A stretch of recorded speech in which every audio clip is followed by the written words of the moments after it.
UP चुनाव की बारी, सबकी अपनी तैयारी। अखिलेश का किला, क्या भेद पाएंगे योगी?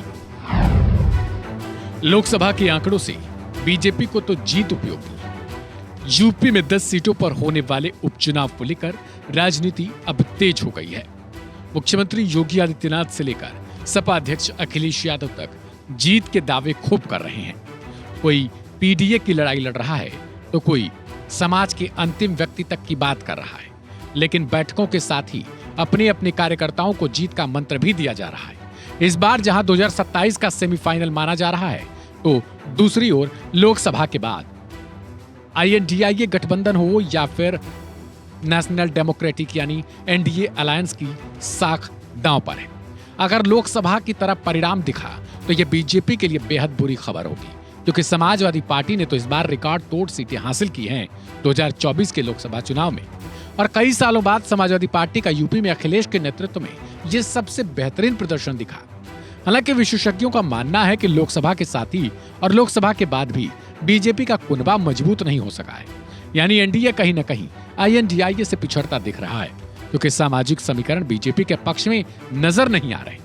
शुरू में खबर आई कि कांग्रेस और समाजवादी पार्टी अलग अलग चुनाव लड़ेंगी, लेकिन अब कहा जा रहा है कि दोनों साथ मिलकर ही लड़ेंगी।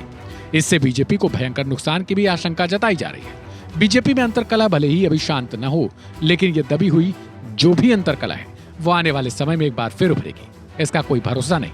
इधर प्रदेश अध्यक्ष भूपेंद्र चौधरी लगातार कार्यकर्ताओं को दमखम भर रहे हैं कि हम 10 सीटों पर जीत हासिल कर रहे हैं। बीजेपी के नेताओं का मानना है कि वो लोकसभा की हार का बदला इस उपचुनाव में लेना चाहते हैं। प्रदेश में 10 सीटों गाजियाबाद, खैर, कुंदरकी, मीरापुर, करहल, मिल्कीपुर, कटेहरी, सीसामऊ, मिल्कीपुर और मझवा में विधानसभा उपचुनाव होने हैं।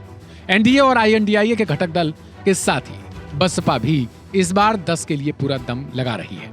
हालांकि समाजवादी पार्टी का मानना है कि वो पीडीए की लड़ाई में बीजेपी से बहुत आगे निकल चुकी है। भाजपा सरकार गठबंधन ने अपनी पूरी ताकत झोंक रखी है। 30 मंत्रियों की फौज 10 सीटों पर लगाई गई है।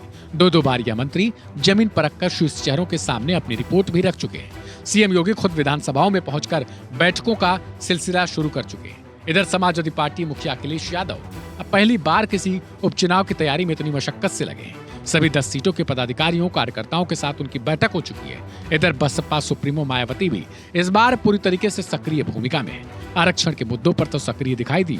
कुल मिलाकर देखा जा सकता है कि ये उपचुनाव सेमीफाइनल है, लेकिन ये सेमीफाइनल जीतेगा कौन, क्योंकि जरूरी दोनों के लिए है। एक तरफ जीत का उत्साह है तो दूसरी तरफ हार का गम है, लेकिन बदला दोनों को लेना है। इस खबर को लेकर आप अपनी प्रतिक्रिया कमेंट बॉक्स में जरूर लिखें। ढेर सारी खबरों को देखने के लिए चैनल को सब्सक्राइब करें और बेल आइकन को दबाएं।